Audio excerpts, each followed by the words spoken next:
परम प्रिय वाह मांगलिक वंदन तुम्हारा। रघुदेव कुलम भानुम सहस्रबाहुर्मर्दनम रेणुका नैनानंदम परसुम वंदे विप्रधनम कोटि सूर्य प्रतीकाथम विद्युत पंच समप्रभम तेजो राशि गद राशि श्यामदग्न्यम प्रतापमान नीलमेघ निभम प्रासुम जटा मंडल मंडितम धनु परशु पाणिम चा साक्षात काल विमंतकम ततो महारोमा तत् स्वर्णरोमा तत्पुत्रो हर्षरोमा हर्षरोमण शिरध्वजा भवंतम वंदनम करोति।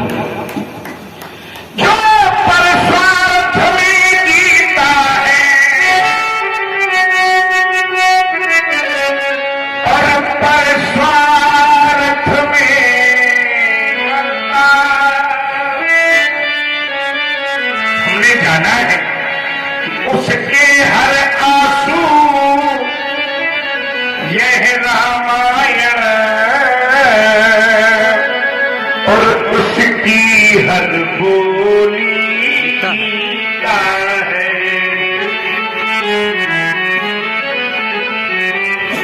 सतत साहित्य साधक गंभीर तत्वान्वेषण भाषा भागी रची के विद्या बगाहत। अगर मैं कहूं कि तुम आचार्यों में श्रेष्ठ हो तो कोई अतिशयोक्ति नहीं होगी। कमकुल कुमुद कलाधर कविता कानन केशरी काव्याकार इस दिवाकर में सरस्वती की कृपा है तुम पर। अगर मैं ऐसा भी कहूं तो ये भी अतिशयोक्ति नहीं होगी। इसलिए राजन, क्योंकि हरिओम ये धरती बड़ी दिव्य है और हमें कहते हुए कोई अतिशयोक्ति नहीं है। जिस रूप को हम धारण कर रहे हैं इस धरती में उस रूप के ऐसे व्यक्तित्व को जन्म दिया है जिसकी स्मृतियां आज भी उत्तर भारत के हर मंच पर सुशोभित हो रही है। पंडित श्री रामाशेष जी सुख तो जब मंच भी उनका है तो कुछ उनकी स्मृतियों का भी वाचन होता है ना।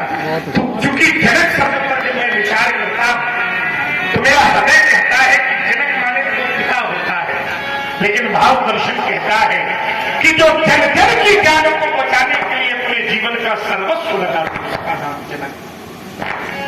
जो वैराग्य की प्रतिमूर्ति बन जाए उसका नाम जनक। सत्य जिसके पीछे चलने के लिए विवश हो जाए उसका नाम जनक। और जो भगवान को भी अपने घर पर आने के लिए विवश कर दे उसका नाम। तभी तो हम कहने के लिए बाध्य हो गए कि जो गौरव गरिमा ज्ञान बढ़ावे है वही जनक, जो ऋषियों का सम्मान करावे है वही जनक।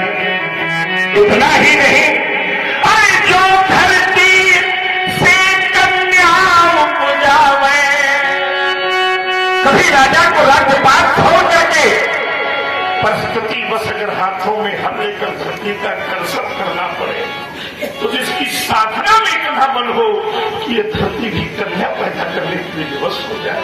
जो धरती से कन्या उपजावे है वही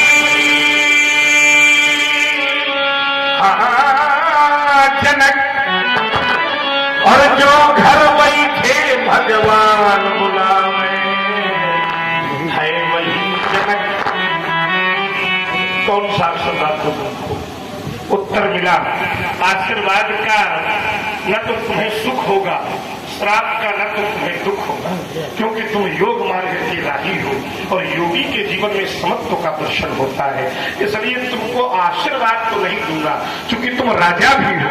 तुम्हारे लिए एक निर्देश है, क्या कि तुम सदा प्रजा की सेवा करना,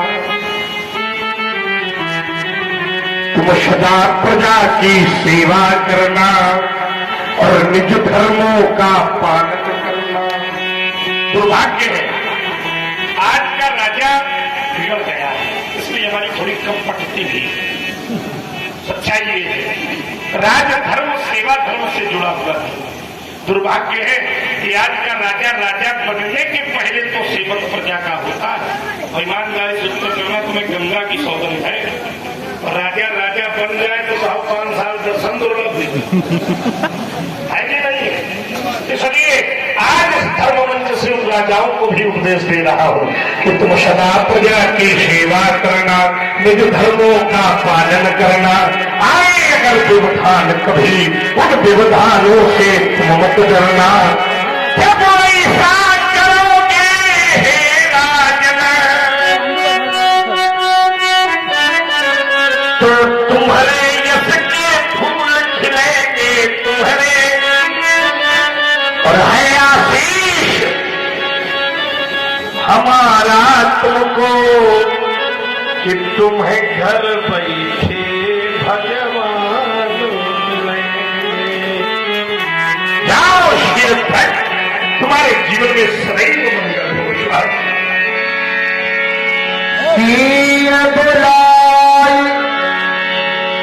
प्रणाम कराओ, प्रणाम कराओ।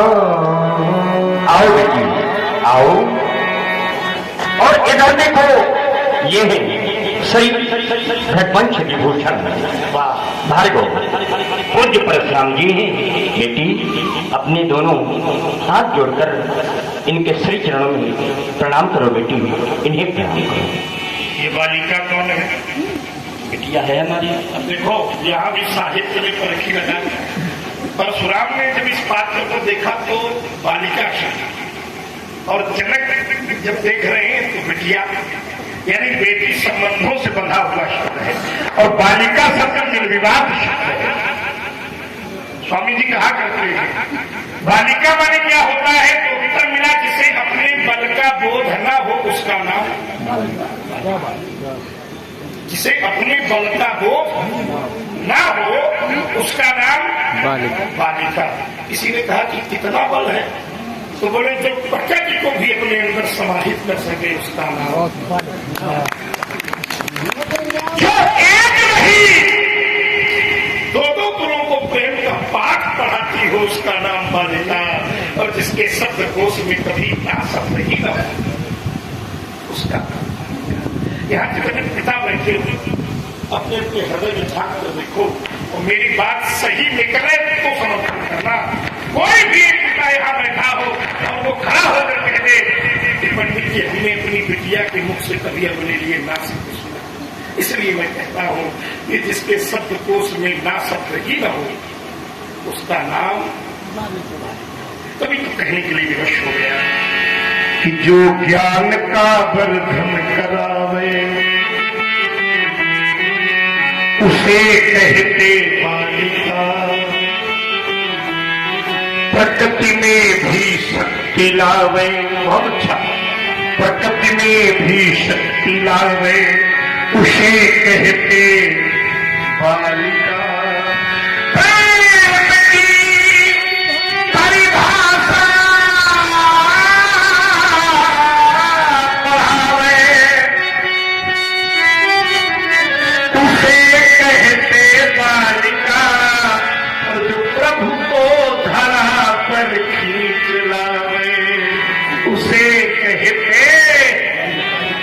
राजा जनक बार बार तुम्हारी बेटी को देखता हूँ तो न जाने क्यों ऐसा लगता है जैसे मेरी मैया गौरा ही तुम्हारे घर पर बिटिया बनकर प्रकट हो गई है। माँ, क्या तुमने अवतार ले लिया?